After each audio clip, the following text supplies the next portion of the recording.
멕시코를 방문했던 한 여행객이 이런 이야기를 한 적이 있습니다. 어느 한 마을을 갔더니 아낙네들이 샘 곁에 나와서 빨래를 하고 있는데 그 샘물이 두 줄기로 나왔습니다. 한쪽에서는 더운 물이, 또 한쪽에서는 찬물이 나왔습니다. 얼마나 신기하고 편리합니까? 해서 방문객이 아낙네들에게 말을 했습니다. 당신들은 참 행복하겠습니다. 더운 물, 찬물을 한꺼번에 쓸 수 있으니까요. 듣고 있던 아낙네가 이렇게 답을 했습니다. 이왕이면 비눗물이 나오는 샘도 있으면 좋겠습니다라고. 여러분, 인간의 만족에는 끝이 없습니다. 이것을 채워주면 저것이 부족하고 저것이 채워주면 이것이 부족하다고 느끼는 것, 이것이 인간의 본성인 것 같습니다. 해서 아무리 많은 것을 가져도 여전히 부족하고 모자란다고 불평을 하는 것입니다. 사실상 우리가 진정한 만족을 누리려면 외적인 조건만으로 안 됩니다. 우리 내면의 빈 공간을 채울 수 있는 참된 가치가 있어야 되는 것입니다. 이것이 없으면 아무리 많은 것을 가져도 여전히 부족하고 채워지지 않는 삶을 살게 되는 것입니다. 독일의 철학자인 쇼펜하우어는 이와 같은 현실을 풍요 속의 결핍이라 그렇게 불렀습니다. 실제로 오늘날 현대인들의 삶을 보면 인류 역사상 그 어느 시대보다 풍요로운 세상에 살고 있죠. 손가락 하나로 전 세계 상품을 주문할 수가 있고 클릭 한 번에 무한한 정보가 쏟아집니다. 기술의 발전은 인간의 삶을 극도로 편리하게 만들었고 과거라면 상상할 수 없을 수준의 물질적인 풍요를 누리게 했습니다. 그런데 아이러니하게도 현대인들은 과거 어느 시대보다 더 강한 결핍감을 느끼며 살아가고 있다고 합니다. 이유가 무엇일까요? 물론 끝없는 인간의 욕망 때문이기도 하겠지만 사실 쇼펜하우어는 결핍을 느끼는 근본 이유를 채우지 않는 욕망이라고 설명을 했습니다만은 더 근본적인 이유는 진짜를 만나지 못했기 때문에 그런 것입니다. 흔히 돈을 가지면 행복할 것이라 생각하지만 꼭 그런 것만은 아닙니다. 물질은 가졌지만 다른 것이 결핍되면 여전히 갈급함 속에 살게 되는 것입니다. 실제로 2015년도에 노벨 경제학상을 받은 앵거스 디턴 교수가 있는데요. 프린스턴 대학의 교수입니다. 그분은 이런 이야기를 했어요. 일정 소득이 넘으면 행복은 제자리 걸음을 한다. 이분이 2008년도, 2009년도에 미 전역의 45만 명을 대상으로 설문조사를 했습니다.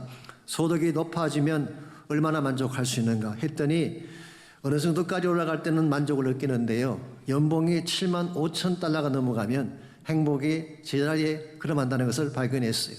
그 당시 7만 5천이니까 요즘은 아마 10만 불, 아마 15만 불 되겠죠. 왜 이런 현상이 벌어졌을까요? 그때부터는 돈이 아닌 다른 것에서 행복을 찾으려고 하기 때문이라고 합니다. 근데 자신의 품이랄지 자존감이랄지 삶의 의미랄지 관계성 같은 이런 것들이 행복을 결정하는 더 중요한 팩트가 된다는 것입니다. 실제로 현대인들의 삶을 보게 되면 외적인 것보다는 내적인 결핍 때문에 만족하지 못하는 것을 많이 볼 수가 있습니다. 진짜이신 예수를 만나게 되면 우리의 모든 결핍이 채워지게 되고 참된 기쁨이 주어지게 되는 것입니다. 저는 그 좋은 예 중에 하나가 다윗의 케이스라고 생각합니다. 물론 다윗이 이스라엘 왕이 되고 많은 것을 소유했기 때문에 그의 삶이 풍성했다라고 말할 수도 있겠지만 꼭 그런 것만은 아닙니다. 시편 23편을 보십시오. 이것은 그가 왕이 되기 전에 유다 들판에서 양을 칠 때를 기억하며 지었던 노래이죠. 들판에서 잠을 자며 양의 오물이 묻은 남는 옷을 입고 살았음에도 불구하고 그가 뭐라고 고백했나요? 여호와는 나의 목자시니 내게 부족함이 없으리로다. The Lord is my shepherd, I shall not want. 여호와께서 나의 목자가 되시니 나는 더 필요로 한 것이 없다. 그런 고백이에요. 오들에서는 내 잔이 넘치나이다. My cup overflows. 그냥 잔이 차는 정도가 아니라 잔이 넘쳐나는 삶. 어떻게 이것이 가능했을까요? 비록 그가 남난 옷을 입고 들판의 양을 치는 상태에 있었지만 목자이신 하나님을 만났기 때문이죠. 여러분과 제가 외적으로 아무리 많은 것을 가져도 하나님을 만나지 아니하면 진정한 만족은 주어질 수가 없습니다. 그분 안에 우리가 갈망하는 모든 것들이 다 들어있기 때문에 그렇습니다. 그분 안에 나의 정서적 결핍을 채워줄 사랑이 있습니다. 그분 안에 나의 아픈 마음을 공감해줄 위로가 있습니다. 그분 안에 진정한 삶의 의미가 있으며 그분 안에 모든 수고를 내려놓고 쉴 수 있는 참된 평안과 안식이 있습니다.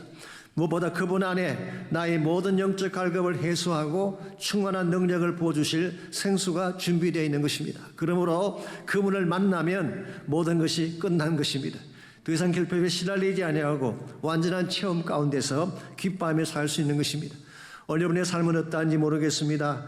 진정한 만족 가운데서 감사하며 살고 계시는지요? 아니면 아직도 결핍한 마음을 가지고 더 많은 것을 요구하며 살고 계시는지요? 우리의 삶이 하나님께 기쁨이 되려면은 하나님에게 주신 은혜를 마음껏 누리면서 더 바랄 것이 없다는 고백을 하고 하나님께 영광된 모습으로 살아가야 됩니다. 우리가 어떻게 하면 어떤 상황에 처하든지 더 바랄 것 없습니다를 선포하며 하나님의 기쁨이 되어 살아갈 수가 있을까요? 오늘 같이 봉독한 본문에 보시면은 우리의 모든 필요를 채워주실 하나님의 은혜가 얼마나 크고 풍성한지에 대한 말씀이 소개가 되어 있습니다. 오늘 본문의 말씀은 지난주에 이어서 그리스도 안에서 누리게 될, in Christ에서 누리게 될 축복들을 계속해서 나열을 하고 있습니다. 먼저 7절을 보시면 하나님이 우리 안에 주실 은혜가 어떤 차원인지를 이렇게 소개합니다. 우리는 그리스도 안에서 그의 은혜의 풍성함을 따라 그의 피로 말미암아 속량 곧 죄 사함을 받았느니라.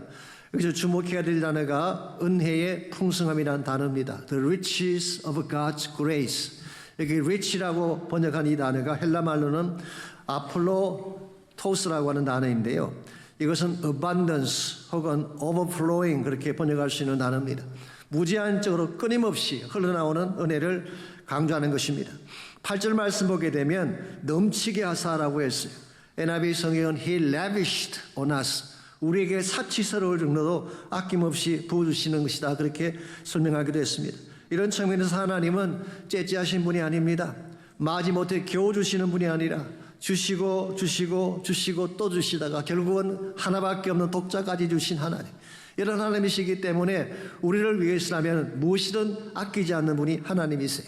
그래서 사도 바울은 로마서 8장 32절에서 다음과 같이 적고 있습니다.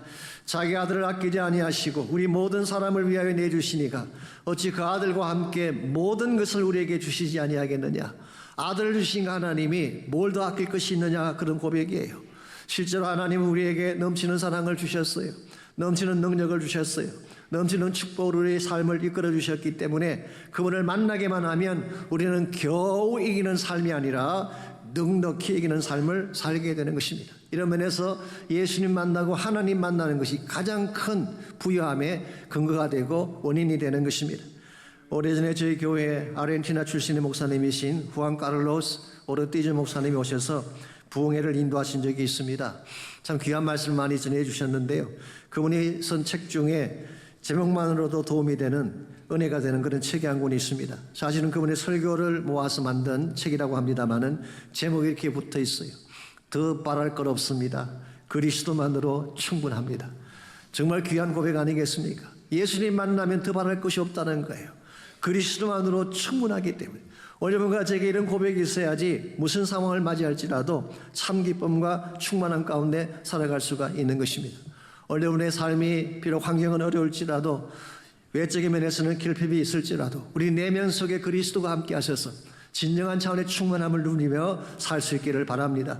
우리가 어떻게 하면 하나님의 은혜 안에서 더 바랄 것이 없는 인생이 되어서 충만함을 고백하며 살아갈 수가 있을지 오늘 본문을 통해서 은혜 안에서 우리가 누리게 될 삶의 비결 몇 가지를 함께 정리해 보려고 합니다. 은혜 안에서 진정 풍성한 삶을 살아가려면 1차적으로 죄 사함의 기쁨이 있어야 돼요. 죄 사함의 기쁨이 없이는 참된 풍성한 삶을 누릴 수가 없습니다. 우리 삶을 핍절하게 만드는 가장 큰 원흉이 뭔지 아십니까? 죄입니다. 죄의 굴레가 우리 삶을 묶고 있는 한 무엇을 가져도 행복할 수가 없는 것입니다. 그러므로 참 기쁨을 누리기를 원한다면 죄의 굴레를 벗어나야 하는 것입니다. 7절 말씀 보시면 우리가 어떻게 죄의 굴레를 벗어날 수 있을지를 7절이 자세하게 소개해주고 있습니다. 우리는 그리스도 안에서 그의 은혜의 풍성함을 따라 그의 피로 말미암아 속량 곧 죄사함을 받았느니라. 그리스도 안에서 죄사함을 받았대요. 이 죄사함 받는 과정을 속량이라고 표현하고 있습니다. 이 속량이라는 단어가 대다수 영어 성경에서는 redemption이라고 번역을 했어요. 그런데 헬라말 아폴루트로시스라고 하는 이 단어는 사실 두 단어의 합성어인데요. 아포라는 말은 from, 무엇으로부터 그런 뜻입니다. 그 루트라라는 단어는 ransom이라는 뜻이에요. ransom이라고 하는 말은 대가를 지불하는 돈을 말하는 것이죠. 고대 사회에서 노예를 자유케 하려면 값을 지불해야 됩니다. 그 값을 ransom만이라고 부르는 것입니다.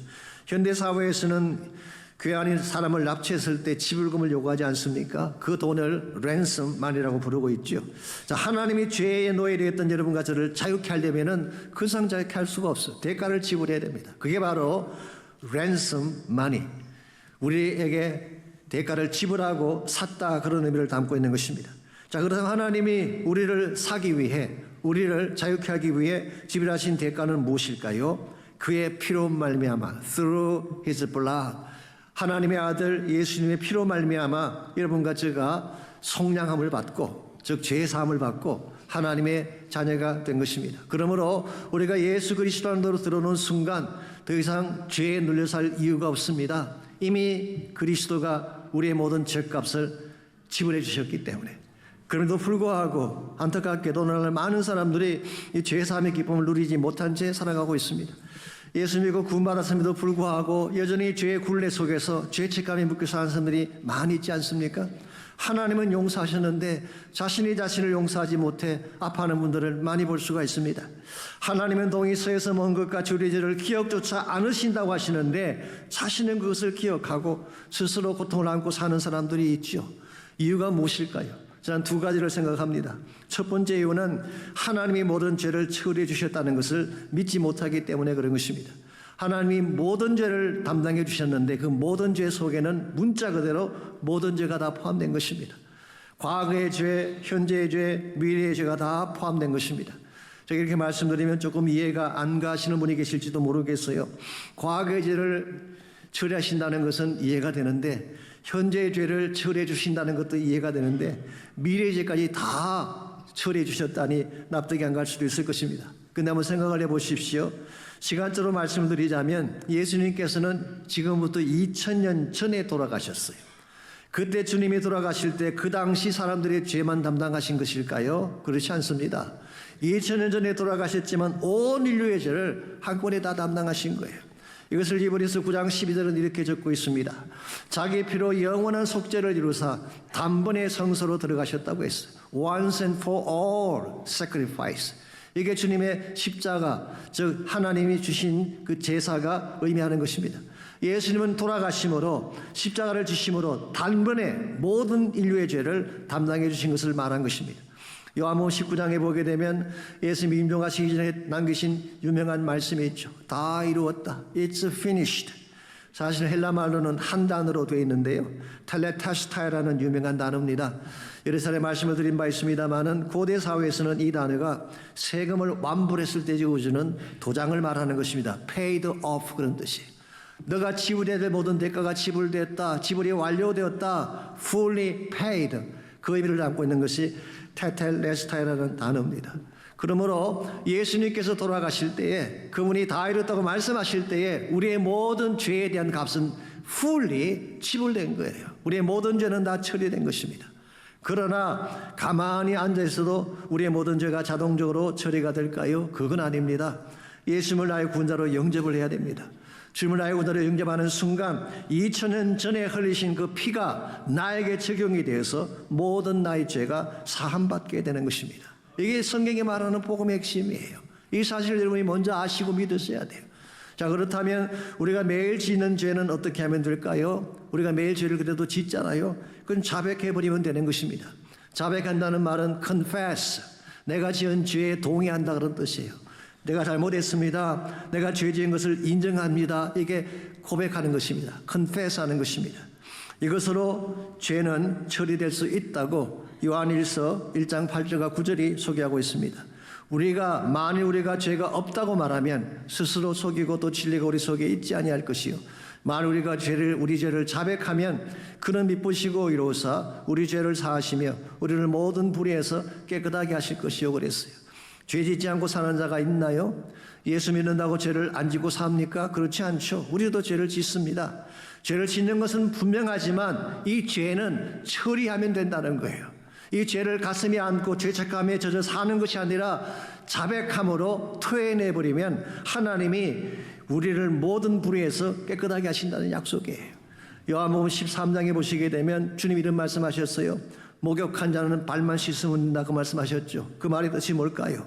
목욕했다는 것은 예수님의 보혈로 씻음 받은 것을 말하는 것입니다.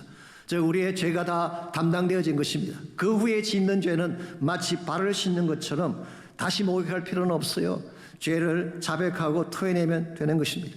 사실 크리스천으로서 죄를 품은 채 사는 것은 상당히 위험한 것입니다. 1차적으로 그것은 하나님과의 관계를 방해하게 됩니다. 제가 새신자 올릴 때도 말씀드립니다마는 자동차를 찌그러버린 아들이 아버지를 만나지 못하는 얘기 드렸잖아요.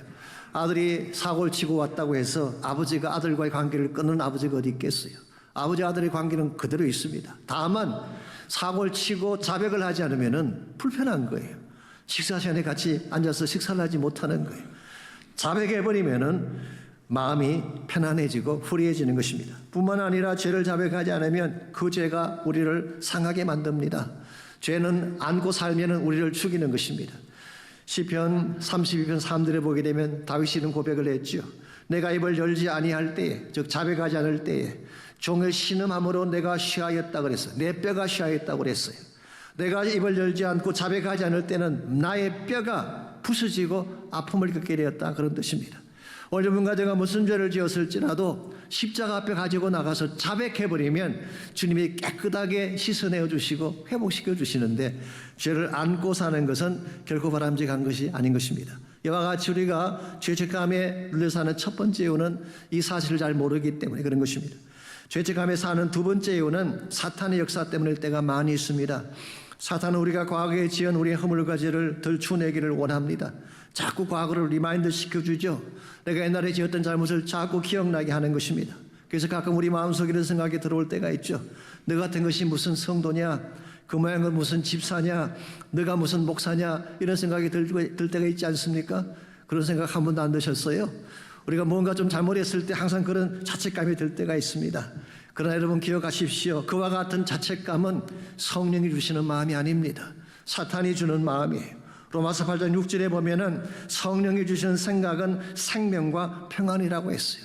우리를 죄책감 가운데 살게 하고 과거의 허물 가운데 묻히게 하는 것이 성령의 역사가 아닙니다. 우리를 자유케 하고 생명의 기쁨을 안겨주기를 원하는 것이 성령님의 마음인 것입니다. 그러므로 마귀에게 속으면 안 됩니다. 마귀는 계속 우리의 과거를 덜쳐내어서 과거의 죄에 얽매이게 하기를 원하지만, 그래서 우리로 하여금 죄사함의 기쁨을 누리게 못하게 만들기를 원하지만, 우리는 거기에 속을 이유가 전혀 없는 것입니다. 언젠가 그렉 로리 목사님의 설교 중에 이런 제안을 하신 적이 있어요. 마귀가 자꾸 우리의 과거를 덜추어내거든. When Satan reminds us of our past, 우리의 과거를 계속 덜추어내기를 원하거든. 그의 미래를 리마인드 시켜줘라. Let him remind of his future. 마귀의 미래가 뭔가요? 유황불목 속에 들어가는 것입니다. 마귀의 미래는 패망하는 것입니다. 그러므로 악한 마귀가 우리를 미혹하려고 할 때에 그 마귀의 속임수에 넘어가지 말고 오히려 담대하게 믿음으로 선포하게 되면 사탄을 이기고 자유를 누리게 되는 것입니다. 그러므로 우리가 정말 하나님의 은혜를 바로 안다면 그리스도 안에서 죄사함의 기쁨을 누릴 수 있어야 돼요. 뿐만 아니라 공동체 안에서도 서로 정죄함에 덜추어내기보다는 사랑으로 감사하며 사는 것을 배워야 됩니다. 이것이 은혜를 바로 하는 자의 바른 삶의 모습이기 때문에 그렇습니다. 언젠가 제가 그 목회 잡지에서 이런 비극적인 실화를 읽은 적이 있습니다. 6.25 전쟁 직후에 모두가 가난하게 살 때 한 남매가 있었는데요. 오빠가 폐결핵에 걸리게 됐습니다. 당시는 심각한 질병이었죠. 그냥 두면 죽을 것이 자명했습니다. 그래서 그 누이가 자기 몸을 팔아서 오빠의 병원비를 마련했습니다. 그 결과 오빠의 몸이 회복이 되고 두 사람 다 교회를 다니면서 기쁨으로 신앙생활을 했어요. 그런데 그 교회 집사님 중에 한 분이 이 동생의 과거를 알고 교회 안에 퍼뜨리기 시작한 것입니다. 충격과 부끄러움으로 교회를 다닐 수가 없었어요. 몇 달 뒤에 그 형제의 병이 재발을 했습니다. 그는 고민 끝에 스스로 목숨을 끊고 말았대요. 이 사실을 들은 그 누이도 살 기력을 잃고 오빠를 따라 죽었다고 하는 그런 실화가 남아 있습니다. 얼마나 안타깝고 불행한 일입니까? 한 사람의 생각 없는 말 한마디가 두 명의 생명을 앗아간 것입니다. 누가 한 일일까요? 사탄이 하는 일입니다. 우리의 과거를 덜추어내고 아픈 상태를 덜추어내어서 파멸로 몰아가기를 원하는 것이 사탄의 역사입니다. 오늘날 이와 같은 역사가 없을까요? 저는 있다고 생각합니다. 사탄은 우리 마음속에 있는 누룩을 퍼뜨려 놓아서 우리 마음을 가로막는 것입니다. 하나님을 보지 못하게 합니다. 진리를 보지 못하게 하고 참된 사랑과 하나님의 뜻을 외면하게 하는 것입니다. 여기에 말려 들어가면 여러분과 저는 안 되는 것입니다. 우리는 사탄의 음성이 아니라 하나님의 음성을 들어야 될 줄 믿습니다. 너의 모든 죄가 사함받았노라. 요한일서 1장 7절에 있는 말씀처럼 나사렛 예수 그리스도의 보혈이 우리를 모든 죄에서 깨끗게 하였느니라. 이 말씀을 믿고 선포할 때에 우리는 죄로부터 자유케 될 수가 있는 것입니다. 이런 의미에서 우리가 정말 풍요로운 삶, 기쁨이 넘치는 삶을 살려면 1차적으로 죄 사함의 기쁨을 누려야 돼요. 그래야 우리 삶이 행복하고 만족스럽고 아름답게 되는 것입니다. 두 번째로 은혜 안에서 풍성한 삶을 살아가려면 깨달음의 기쁨이 필요합니다. 죄 사함의 기쁨을 누렸다면 그 다음 단계는 하나님과 교제하며 소통을 하는 것입니다.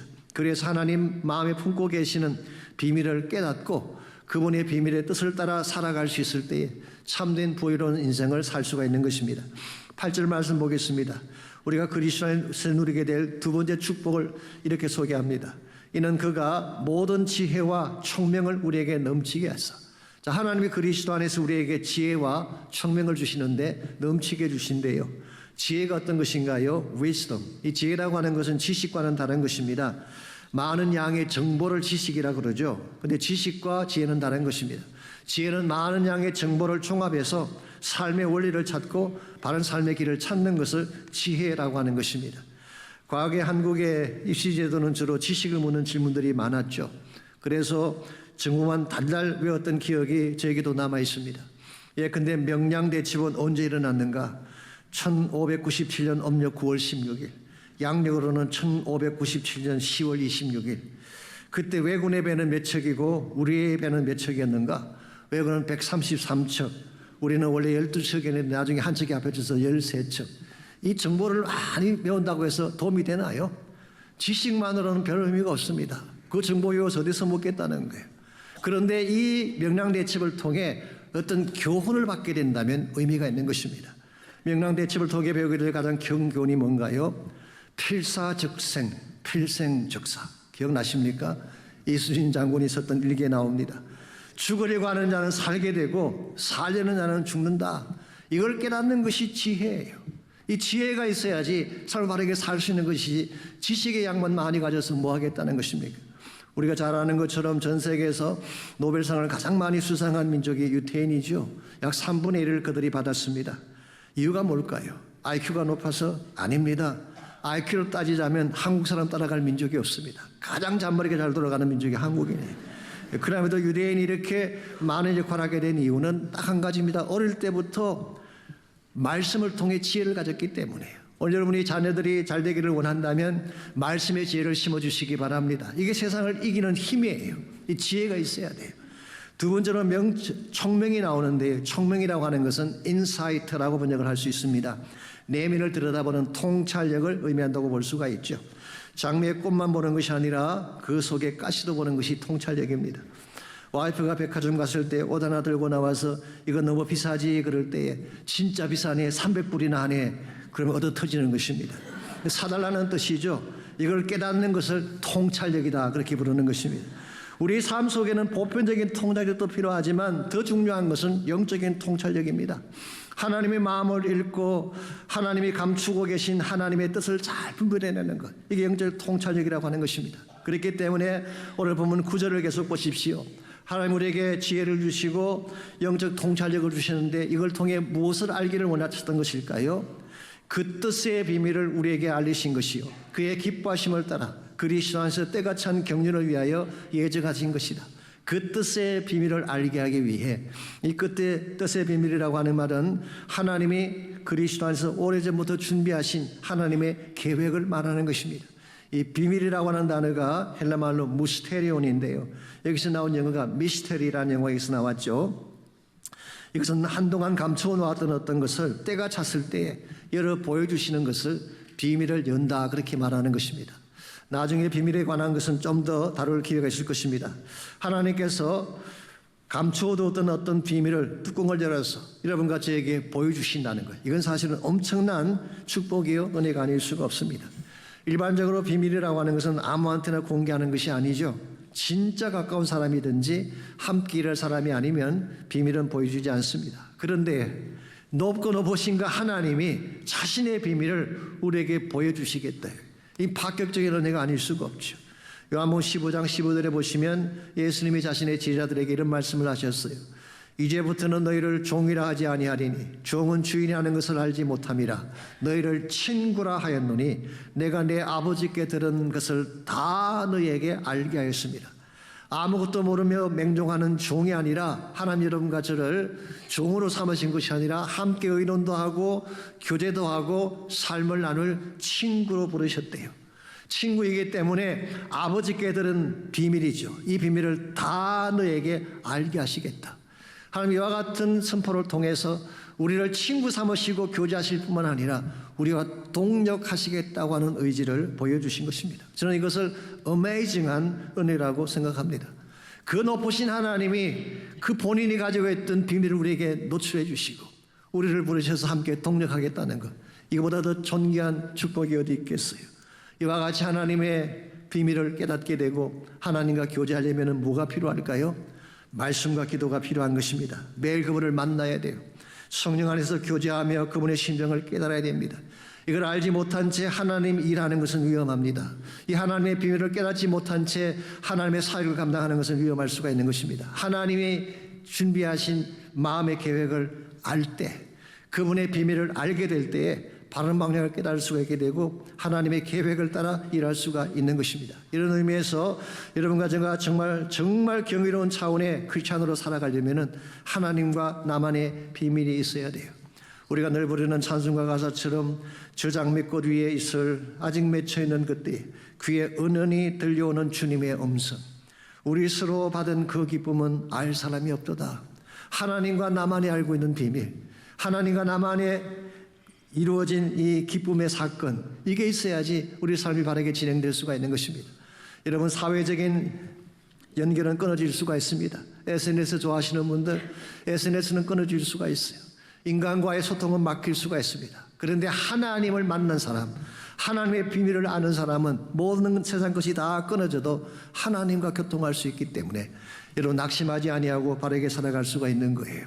하나님이 내게 더 계셔서 말씀해 주시고 나는 그분에게 나의 필요를 아뢰고 내가 가진 어떤 허물이나 문제를 다 보여주셔도 뒤탈이 없을까 하나님과 함께 친구 되어 살아가는 삶, 얼마나 큰 축복이에요. 이 축복을 누리셔야지 참된 기쁨을 알게 된다는 거예요. 이런 측면에서 여러분과 제가 은혜 안에서 진실로 풍성한 삶을 살려면 1차적으로는 죄사함의 기쁨을 누려야 돼요. 죄의 굴레를 벗어버려야지 참된 축복이 찾아오는 것입니다. 두 번째는 하나님과 나만의 소통하는 기쁨, 하나님과 나와의 비밀의 기쁨이 있어야지 정말 무슨 일이 있어도 낙심하지 아니하고 함께 달려갈 수가 있는 것입니다. 마지막 세 번째로 은혜 안에서 참된 풍성한 삶을 살려면 통일됨의 기쁨이 필요합니다. 이 통일됨이라는 말은 유니티, 하나됨을 말합니다. 혹은 하모니, 조화로움이다, 그렇게 번역할 수도 있겠습니다. 사실 우리의 삶에는 깨어진 부분이 참 많습니다. 우리의 힘만으로 풀 수 없는 인생의 퍼즐들이 많이 있죠. 근데 이와 같이 깨어진 것들을 다 합쳐서 조화를 이루고 아름다운 하모니를 이루어 가려면 뭐가 필요할까요? 예수 그리스도가 필요합니다. 10절 보겠습니다. 하늘에 있는 것이나 땅에 있는 것이 다 그리스도 안에서 통일되게 하려 하심이라. 이게 통일된다는 이 표현이 영어 성경 보시면은 bring unity, 하나가 되게 한다 그 뜻이에요. 어떤 영어 성경은 bring everything together, 모든 깨어진 조각들을 다 합쳐서 하나가 되게 한다, 이런 의미를 갖고 있습니다. 아무리 인생에 깨어진 것들이 많아도, 부서진 것들이 많아도 그리스도 안으로 들어오게 되면 이 모든 것이 통일되어져서 유니티를 이루고 조화를 이루어서 축복이 되게 한다, 그런 의미를 갖고 있습니다. 그런데 하나님께서, 예수 그리스도께서 가지는 이 통일됨의 모습은 굉장히 범위가 넓습니다. 오늘 본문에 의하면 하늘에 있는 모든 것들, 땅에 있는 모든 것들이 그리스도 안에서 통일이 된다. 어떤 성경학자가 이것을 cosmic unity in Christ라고 표현했어요. 온 우주 만물이 그리스도가 머리가 되실 때 온 우주 만물이 조화를 이루고 하나가 된다, 그런 뜻입니다. 여러분 기억하십시오. 우리 인생에는 깨어진 것들이 많습니다. 우리 사는 이 땅에는 불의함들이 많이 일어나고 있습니다. 세계의 현실을 보게 되면 분쟁과 다툼으로 깨어진 현상들이 많지 않습니까? 가진 자와 가지지 못한 자의 부조리가 있습니다. 권력자와 피권력자와의 갈등이 있습니다. 힘의 논리로 세상을 다스리고 경제적인 파워로 약자를 압제하는 시대를 우리가 살고 있지 않습니까? 이와 같은 부조리한 것, 이와 같은 불의 화음들이 누구 안으로 들어가면 조화를 이룬다는 것입니까? In Christ, 그리스도로 들어갔을 때. 사실 이와 같은 불의 화음은 우리 가정 속에서도 발견이 되죠. 화목과 기쁨이 넘쳐야 될 가정이 깨어지기도 하고 아파하기도 합니다. 심지어 이와 같은 불의 화음은 신앙 공동체 교회 안에서도 발견되어질 때가 있습니다. 이와 같이 온 세상이 다 깨어지고 부서지고 무너졌을지라도 그리스도가 그 중심에 들어오시는 순간 모든 것들이 조화를 이루고 하모니를 이루고 하나가 되고 참된 차원의 평화가 찾아온다는 뜻입니다. 얼마나 귀한 축복이에요. 그래서 그리스도 안에서 여러분과 제가 이 조화됨, 이 평화를 누릴 수 있을 때에 참된 축복을 향해 나갈 수가 있는 것입니다.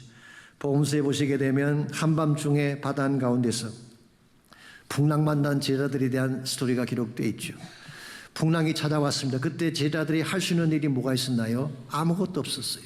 그들은 패닉 상태에 빠져서 두려워하며 아우성만 칠 뿐이었습니다. 그런데 그 풍랑 한가운데 주님이 개입하시자 풍랑이 멈추고 바다에 평화가 찾아왔습니다. 여러분과 제 삶도 동일합니다.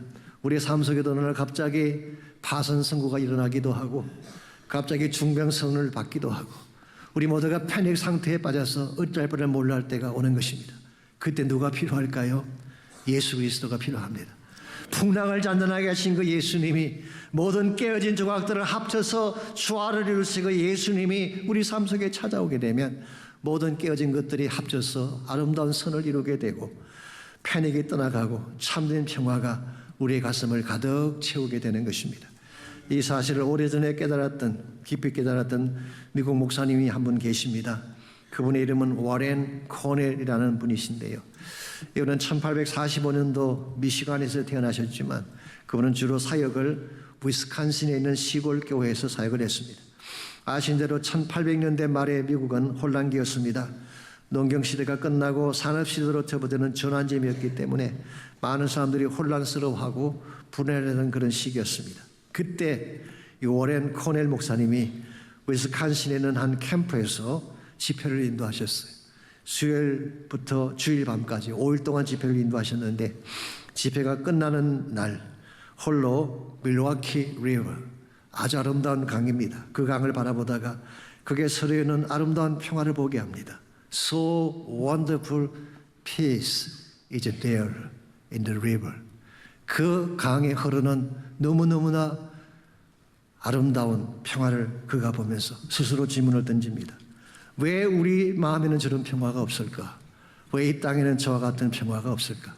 질문하던 중에 문득 떠오른 생각이 만일 예수님이 우리 마음속에 임하신다면, 만일 예수님이 이 세상 가운데 임하신다면 저 평화가 올 것이 분명해.